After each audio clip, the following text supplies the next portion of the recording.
Salve fratres, te iterum videre, Patris Allegro, Veritas Liberalibus. Pada kesempatan ini mari kita membahas ya, kita sedang dalam bulan Oktober ya, bulan Rosario, di mana kita tahu doa Rosario itu banyak. Dalam doa Rosario orang Katolik itu banyak mengulang doa Salam Maria. Maka muncullah pertanyaan, di manakah doa Salam Maria ini dalam Alkitab? Bukankah Yesus meminta kita hanya berdoa, Bapa kami? Pembahasan kita pada malam hari ini adalah bahwa Salam Maria ini sebenarnya menunjukkan prinsip-prinsip kekristenan. Ya. Doa Salam Maria, ya, doa Salam Maria itu yang terkenal sebagai Ave Maria, itu adalah prinsip-prinsip kekristenan. Jadi prinsip-prinsip kekristenan itu dapat ditemukan dalam doa Salam Maria. Pertama-tama, mari kita terima tantangan mereka yang mengatakan, tunjukkan ayatnya, di manakah Salam Maria dalam Alkitab, manakah doa Salam Maria dalam kitab suci. Oke, yang pertama, penghormatan terhadap Maria memang jelas merupakan salah satu bagian dari iman Katolik yang dihadapi, ditantang oleh Protestan. Dan seringkali Salam Maria ini adalah poin perdebatan tertentu. Mereka menuduh kita menggunakan kata-kata yang seharusnya hanya ditujukan kepada Tuhan atau yang tidak dapat ditemukan dalam Alkitab.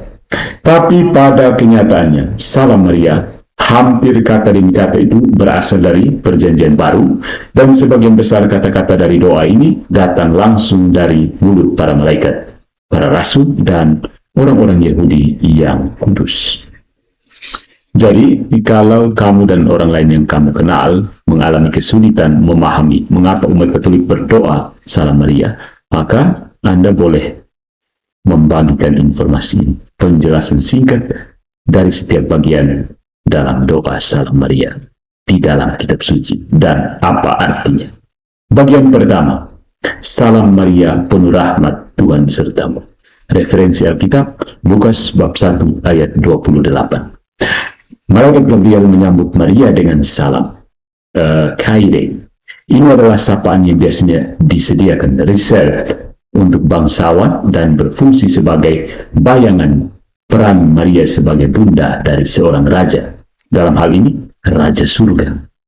Ini diikuti oleh Gabriel, malaikat yang memanggilnya orang yang disukai. Highly favored, kekaritomene. Jadi salamnya Kyrie kekaritomene, yang juga diterjemahkan sebagai penuh kasih karunia, dan orang yang kepadanya Tuhan hadir. Inilah konfirmasi kehadiran Allah yang unik di dalam Maria, kehadiran rahmat dan cinta.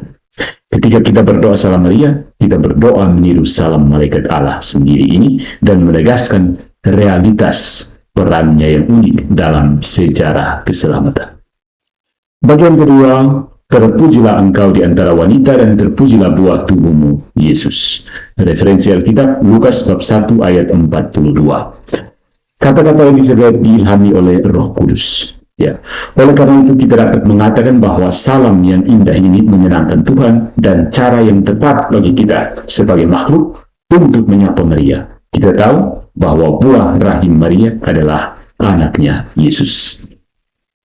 Bagian ketiga, Santa Maria Bunda Allah. Referensi Alkitab Lukas bab 1 ayat 43.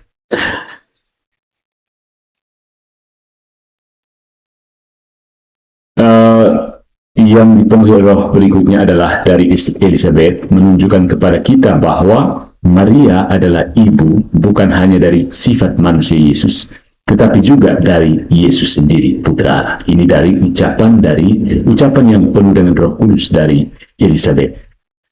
Yesus sendiri adalah Putra Allah, pribadi kedua dari Allah Tritunggal, maka ibunya adalah ibu Allah. Ibu Tuhan. Tuhan memilih untuk menganugerahkan kehormatan ini kepada Maria.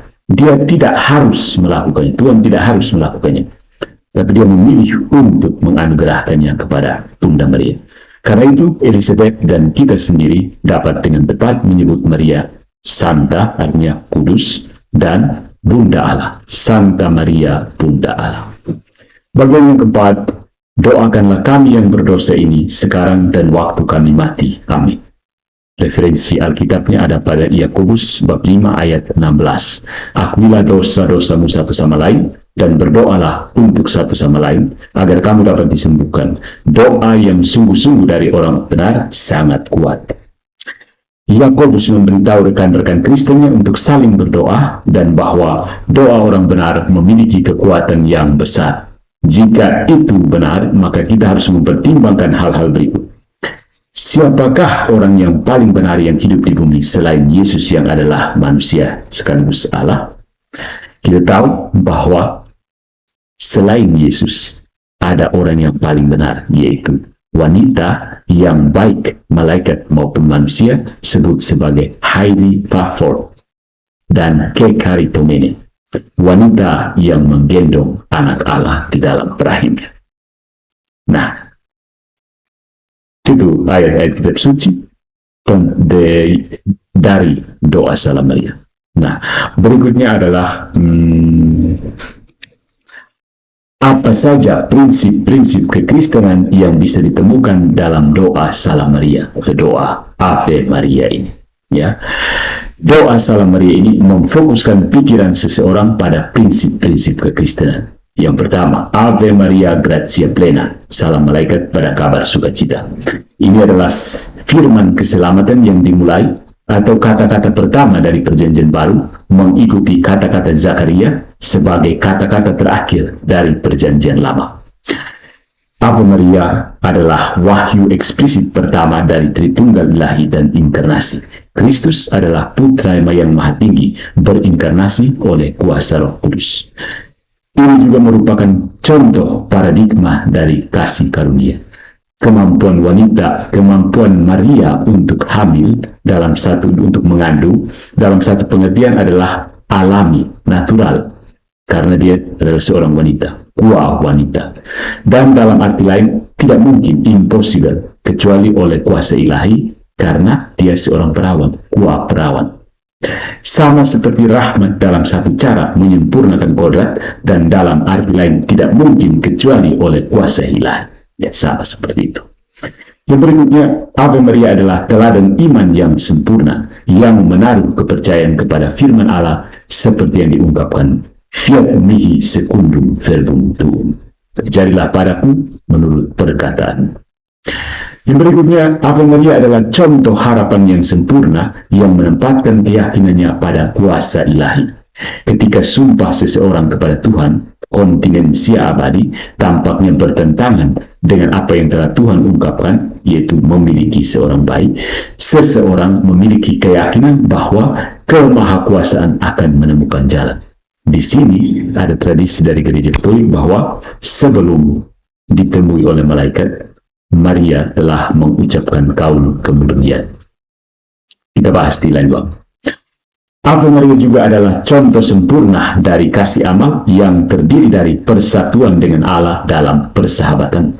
Tetapi Maria membawa persatuan seperti itu dari dalam tingkat kasih sayang alami yang terkuat dari seorang ibu untuk bayinya. Dan sedemikian rupa sehingga bahkan menjadi prinsip persahabatan. Dengan mengatakannya, kita memenuhi jabatan imamat kita sebagai orang Kristen, mempersembahkan kepada Bapa kata-kata pertama yang dia tawarkan kepada kita dalam Perjanjian Baru. Bagian berikutnya adalah Benedicta tu in mulieribus, etc. Ini adalah bersukacita dalam tindakan penebusan pertama yang benar dari Kristus yang membenarkan orang berdosa. Yohanes ditebus di dalam rahim oleh kedatangan Kristus. Dengan mengatakan Benedicta tu in mulieribus, kita memenuhi peran kenabian kita sebagai orang Kristen, melanjutkan peran kenabian yang dimulai dengan kata-kata Elizabeth yang ditegaskan oleh Maria. Lihatlah, mulai sekarang segala keturunan akan menyebut aku yang berbahagia.